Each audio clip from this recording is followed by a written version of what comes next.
How are you? I'm pretty good. I had to take care of a few things real fast. Well, we're fine. I just want to thank you for being the media maven of news and inspiration and, that basic instructions before leaving Earth principles. I appreciate you for all of that. All right. Thank you. I just try to let him use me. That's all I can do.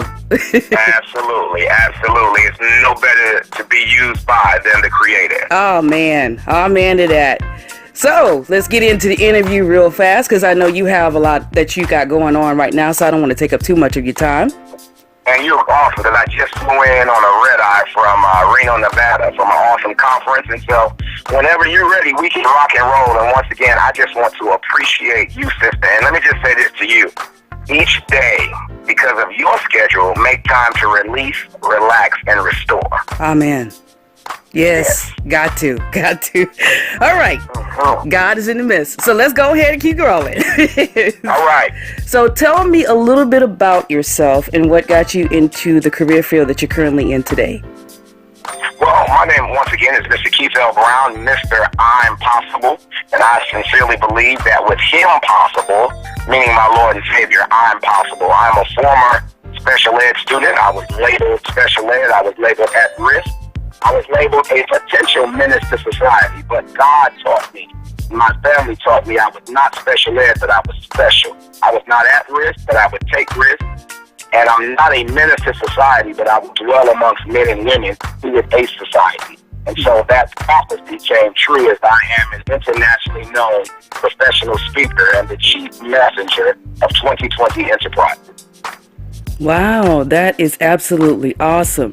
And I was reading where they were saying these things about you because you were very active and hyperly excited about learning. Absolutely. I was excited about life. I was excited about learning. I was excited just about the fact of operating in a spirit of excellence. And a lot of times, especially with our young men and young boys of color, they are often labeled and mislabeled because they are hyperactive, they are energetic, you understand, and they are inspired and they are ignited. And so early on, right, when I was raised both in Savannah, Georgia and Jamaica, New York, I had those mentors and those family members who would speak life, not strife, into me. And that's why I beckon adults to speak life into children every single day. I say to adults every single day, and all of your listeners out there, that dumb and stupid are nowhere on your child's birth certificate. And so we must call them as we see them, and that's great. We must call them as God called them, and that's destined. And so if you want to call them anything, call them destined to be great. As a matter of fact, I might tweet that today at Keith L. Brown 1911. I might put that on my Twitter today. Call them destined to be great, because the bottom line is this. Each and every day we need to name, claim, and frame our greatness. Let me say that again. Name, claim, and frame our greatness. I told you I just flew in from Reno, Nevada, and I was at a conference where I got an opportunity to empower hundreds of young people with the Nevada Department of Education. And these were all young people that were labeled at risk. And these are young people who come from low socioeconomic backgrounds. But the bottom line is, I spoke life into them by telling them not impossible, I'm possible. There were hundreds of young people of all races who were saying, I love myself. I believe in myself. I'm proud of myself. I'm a genius. And so that is my global mission. That is my global mission, to speak life. You know, it says in Isaiah 61:1, I've been anointed and appointed to help those who are downtrodden, to loose the shackles of those who are bound. And so as Mr. I'm Possible, I've been called to loose the shackles of individuals all over the globe, and that's what I do every single day. Man, that's powerful. Man, you got, my spirit is leaping over here. Man. Well, let me tell you, we are in agreement, because this is what you do every day. You give biblical principles to inspire. You give news to inform. And you give inspiration to ignite the greatness that is in all of us. Yes. See, the bottom line today, I tell all of your listeners right now, never let anyone's negative opinion of you become your opinion of yourself. And never let anyone tell you what you can't do, especially if they've never done it. You were called for a purpose. You were called for a reason. You were called to be great because your lineage is great. I was in Chicago, Illinois, speaking to thousands of young people from Chicago Public Schools just 2 weeks ago with the CME Church. It is the One Church, One School Conference sponsored by the Christian Methodist Episcopal Church. And I had so many young people coming up to me saying, Mr. I'm Possible, you told me that I'm a genius. Why am I a genius? And I said, because there's a gene in us. And that gene is called greatness. And all you have to do is water that seed. And all you have to do is watch that seed grow. And once that seed grows, you keep pushing and you keep working and you keep praying and you keep fighting. And you will understand that whatever is going on in your life, if you stay focused, every setback is a setup for a comeback. It is your time. And it is our time to step forward into what God has called us to be. Right on message. Right on time. Man. Okay, so I want to get into your background in education. One thing I notice about like children in economically disadvantaged communities, a lot of them are affected by post-traumatic stress disorder, which is something that is passed down from generation to generation. How do you combat that besides just speaking life over to children who it's almost epigenetically enhanced in them to think negative and be downtrodden? Well, one of the first things we must do as a society, as a system, we must understand that poverty is not a learning disability. Let me start off by saying that poverty is not a learning disability. And not only must we speak life into that, we must have high expectations. And so when I go into a school district, whether I'm in Charlotte, North Carolina, Chicago, Illinois, whether I'm in Cleveland, Ohio, or the Dutch Caribbean, where I will be going in a couple of weeks, and I'm going to the Dutch Caribbean because the special needs students are often ignored in the Dutch Caribbean. And so the Center for Educational Care is bringing me over to give them tangible tools that they can use that are relevant and engaging. So I say this. When you're dealing with young people and children who have that post-traumatic stress syndrome, and it's been handed down from generation to generation, we have to have high expectations and treat them all like scholars. See, the bottom line is this: no one rises to low expectations. And I just believe that no matter where that child lives, we have to start reframing the conversation. We have to change the paradigm. For example, if they don't live in the projects, they live in single-family housing units or apartment homes. So we need to stop saying they live in the projects and let them know they are projects. We need to start telling these communities that we're going to need reading over ringtones. We're going to need textbooks over text messages, and we're going to need less bling bling and more graduation rings. So what am I saying today? I'm saying that we have to stop pouring valuables into our children and start pouring some values into our children, because even though they have the post-traumatic stress syndrome, they can still learn. They are still great. And all we have to do in the schools, we have to be relevant. We have to build relationships, and we have to engage them, because when you are relevant, they will learn. When you build relationships and they know you care about them, they will learn. And when the information causes them to be engaged, they will be excited about their learning. And the other thing we must do is understand that regardless of their race, creed, or socioeconomic background, all of our children and young people are at risk today. Yes. If you live in this society as a young person, you are at risk. So what I do, when I go into a school, the first thing I do is bridge the gap. And I build a relationship, and I am relevant. And I get on their level in order to elevate them to mine. Beautiful. Beautiful. Can you tell me more about your partnership in education with the Institute for Educational and Social Justice? I thought that was very interesting. Oh, absolutely. Well, this partnership has been going on for years because one of my core beliefs is educational equity. And educational equity goes back to believing that all children can learn.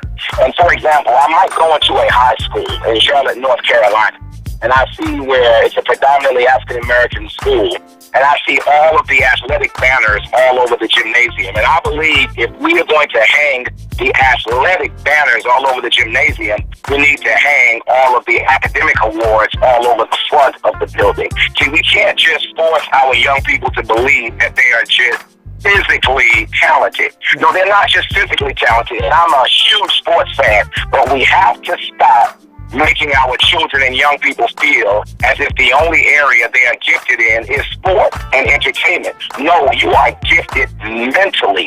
You are gifted spiritually. You are gifted culturally. And so what I do in this educational equity realm, I am about building children and scholars from a holistic perspective. And so then we broaden the scope of our young people, and we broaden the scope of our young people. For example, this young man might not make it to the NBA, but he can earn a BA degree. Because the bottom line is this, you know, I'm a big fan of March Madness. I love March Madness. But I'm tired of seeing March Madness and then May Sadness in our community. What do I mean? I mean that they are playing basketball and they're winning championships in March, but they're not marching and graduating in May. And so I'm all about educational equity. I'm all about social justice. I'm all about letting educators know that the bottom line is this: treat all of your young people as if they are college bound. Treat all of them as if they're college bound. And this is what we need to say: college, not if, where. College, not if, where. And they can get all of that inspiration on my Twitter at Keith L. Brown 1911. I'm just so fired up to be with you understand, and advocate for children and families. And that's what we have to do. We have to take back our families. You know, I tell young people all over the globe, heads up, pants up, grades up. Heads up, pants up, grades up. And you know, a lot of times when I go into a city or another state and they say, well, Mr. Brown, why should we keep our heads up, our pants up, and our grades up? And I let them know, when you keep your heads up, pants up, and grades up, you are telling America we will never be property of the state, but we're going to own property in the state. And that's the message of Mr. Einpop. Perfect segue. Perfect segue. I was also reading that you were, I want to say it was you were one of the people that assisted with the show Beyond Scared Straight on A&E. Yes. So yes. Can you give me an example of one of the most heartbreaking experiences or life-changing experiences you had while working with the television series? Well, while working as a client referral consultant with A&E's Beyond Scared Straight, it was always deep to me because I had the unique opportunity to go into school districts, work with young people who were often downtrodden and they were hopeless in mind, body, and spirit. And I had the opportunity to refer them to this television show where they would get discipline and structure sometime for the first time in their lives. And so it was just a blessing to me to see a young man or a young woman's life be changed. I mean, literally, their life was changed. I'm not talking about in front of the cameras. I'm talking about behind the cameras. When the hope came back into this young woman's eyes because she understood that she was not ratchet. She understood that she was more than lips, hips, and fingertips. She understood that she had a mind and she could learn. And that program, Beyond Scared Straight on A&E, it did a lot. It did a lot. So I am thankful. I'm thankful to the criminal justice system for partnering with A&E to elevate our young people in our community. So there were so many stories and instances where I had the opportunity to see those young people go from impossible to impossible. And some of those very same young people are now in technical colleges, they're in trade colleges, they're in community colleges, they're in the military, and they're doing well. And that's what happens when we work collaboratively. I'm talking about the school system, the penal system, I'm talking about families, I'm talking about faith-based institutions. I want the church to step up even more because I'm just going to be honest with you today. If we can get 100 black men in the Nation of Islam to march in our communities and to uplift our communities, I'm challenging 100 African-American men who are Christ-like to stand up and do the same. We got to get out of the four walls of the church. We have to take it to the streets like Jesus did. We got to get out of the four walls and we have to take it to the streets. And so that's what we do every single day. I am a mission, not an intermission. Oh, man. Powerful. Boy, you on fire. As are you. Thank you so much. So how has your life changed after becoming a sought-after professional speaker and award-winning author? Well, it just means that God is expanding my territory like the Jabez prayer. He's simply expanding my territory nationally and globally. My lovely wife, who is a principal in a school district as well. She works with children on the elementary school level. She leads great teachers, tremendous, tenacious teachers. And one of the things she says every day to her faculty and her team, she says, if we can build children, we won't have to repair adults. And so every single day I understand that when I leave home, it's an opportunity for me to build children and youth and families.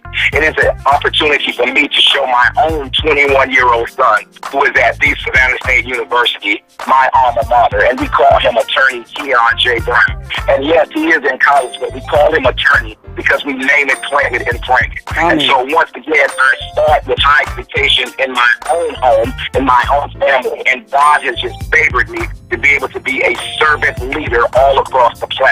And so I say, feed the need to lead and have the nerve to serve. And so that's been the blessing, that God has allowed me to feed the need to lead and have the nerve to serve, not only in the United States of America, but globally. I have partnerships in the Dutch Caribbean, partnerships in Barbados, partnerships in Sheffield, England, and in Canada. And each and every time I get on that plane with a first-class mentality. I take that to wherever I'm traveling, and I plant that seed into young people, and to teachers, and to families, and to communities. Not impossible, I'm possible. Awesome. So I found that you have a book titled Chitlins, Creative, Helpful. I think it's called Chitlins. Yes. Can you tell us a little bit like the title and what made you name it that? Absolutely. Well, they call it chitlins because you know that Southern cuisine, chitlins is all in there, right?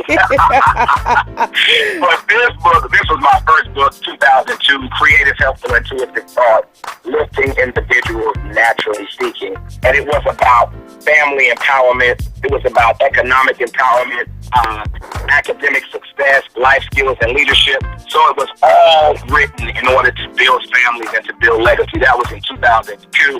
And right now, we're so proud of our new curriculum entitled Not Impossible, I'm Possible. And it is a guide on leadership and life skills for students and families. And we have a book, a student portfolio, and a facilitator's guide. And we're proud to say that our new curriculum is blowing up all over the country, all over the world. They just ordered a lot of copies in Nevada, where we just left, the state of Wisconsin, Charlotte, North Carolina, Chicago. Wherever we go, they're picking up that curriculum, and they are leading our young people and bridging the gap between failure and success. And so, yes, not only am I a speaker and the chief messenger of 2020 Enterprises, I am proud and humbled to be an award-winning author. Isn't it amazing? Isn't God just amazing how he can take a little special ed boy who was born in Savannah, Georgia, and raised in Jamaica, New York, and turn that special ed boy into a global speaker and a global author? Only God could do that, because I am not that powerful. My grandmother used to say that God will use the simple things to humble the wise. I didn't mean to scream in your ear, but that was powerful. You need to say that to your listeners again, because grandmama got wisdom. I'm going to tell you, Big Mama did a lot of praying over our family, and it's one of the reasons why I had to rediscover my faith for myself and separate it from religion and church. Because when you learn how to establish a higher relationship with a higher power, you work a little bit better, you're more effective, and most importantly, you treat people with the same respect you expect to receive. Oh, I love that. You know, I often say that religion is for people who are afraid of going to hell. Ha! And spirituality is for people who've already been there. And you understand? And so when I say that, I'm saying that in the realm that when we as a people have come from so much, we've come from so much. And so we understand that our only outlet is to be spiritual, is to be people of faith. You understand? We understand that as a people, every day we leap off the mountain and we grow our wings on the way down. Yes. You understand? So as a people of faith, we understood that we were led out of bondage. And so I say to your listeners today, God delivered us from Egypt. There's no need to go back in your thinking, in your speaking, in your acting. And let me say this. I need men. Your listeners right now, I need the men to step up. I need the fathers to step up. I have a program called Fathers, F-A-T-H-E-R-S, not F-A-R-T-H-E-R. I need men to step up and start mentoring these young boys and these young men. And I often tell those single mothers, your children do not come from a father-less home. They come from a mother-more home. All right? And you can get that on Keith L. Brown 1911 on Twitter as well. Not father-less, but mother-more. So as a man who has a son, I have sons and daughters all across the globe because I've mentored. So I'm telling them, fathers in your community and beyond, to step up, to step out, and to mentor and to nurture. Because I believe this, when a man enters the school, the atmosphere changes. Yeah. When a man enters the park, the atmosphere changes. When a man enters the community center or the Boys and Girls Club, when a man with the right intention enters, the atmosphere changes. And I believe when men start to step up, then you will see our community start to improve.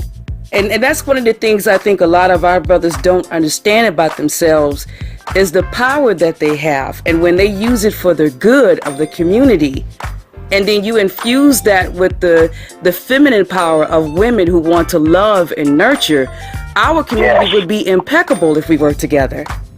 Oh, yes. And you are one of those sisters. I can feel your passion on the phone. You are one of those sisters who gives her all. And I told you earlier that I want you to make time. And I want all those women and those mothers out there, make time to release, relax, and restore. Make time to release, relax, and restore. And to all of those men who are standing out, bring your brothers with you. And I applaud you, brothers. I applaud you for stepping up. I applaud those school districts that have high expectations for all of it. I don't say students, I say scholars, because anybody can be a student, but it takes effort to be a scholar. And so that's what I do. I go into school districts and colleges and universities and family advocacy agencies and government agencies, and I go in because I'm here to transform legacy. And as a mentor with the South Fulton Arrow Youth Council right here in Atlanta, Georgia, sfayc.org, we train young people to be global leaders. That's what we have to do. We train our young people to be global leaders, to be global citizens, to give something to the planet because God has put it in you. There's no use for you just wasting it. You know, if I may say this, Trayvon Martin can't breathe, but we can. Mike Brown, whose blood I studied, can't breathe, but we can. Philando Castile, Alton Sterling, Sandra Bland, Freddie Gray, Eric Garner, 20 babies in Newtown, Connecticut can't breathe, but we can. 49 citizens in a nightclub in Orlando, Florida can't breathe, but we can. So as long as there's breath in our body that our Lord and Savior put there, we better breathe love. We better breathe hope. We better breathe inspiration. We better breathe social and educational justice. We better breathe so that what we breathe on the planet affects the planet and not infects the planet. My God. My God. Man, talk about a firecracker. All right, now. I'm going to let you go. But before I do, I want you to give your information, contact information where everybody can find you. And I want you to come back on the show, my brother. I really do want you back. I would love to be back on the show sooner than later, and I want to thank you once again for being a media maven of inspiration, news, and biblical principles. I can be found on Twitter at Keith L. Brown 1911, on Twitter at Keith L. Brown 1911. If you're ready to bring me to your city, your state, or your country, all you have to do is call my publicist, Mr. Yusef Salam. That's Mr. Yusef Salam at 860-997-6802, 860-997-6802. And then my website for more inspiration is keithlbrown.com. That's www.keithlbrown.com. And I just want to close today by saying, wherever you are, in the end, it will be okay. And if it's not okay, then it's not the end. My God. Yes. Thank you so much, my brother. God bless you. And Thank you, my sister. Man, I look forward to seeing so much of your commentation, your inspiration. Yes. And when you come into Houston, you let me know. Oh, I would love to. And you send a shout out to Congresswoman Sheila Jackson Lee for me, all right? Will do. All right, my brother. All right. You continue to be empowered, not devoured. Thank you so much. Thank you, my brother. Take care. Take care. Bye-bye now. Bye-bye.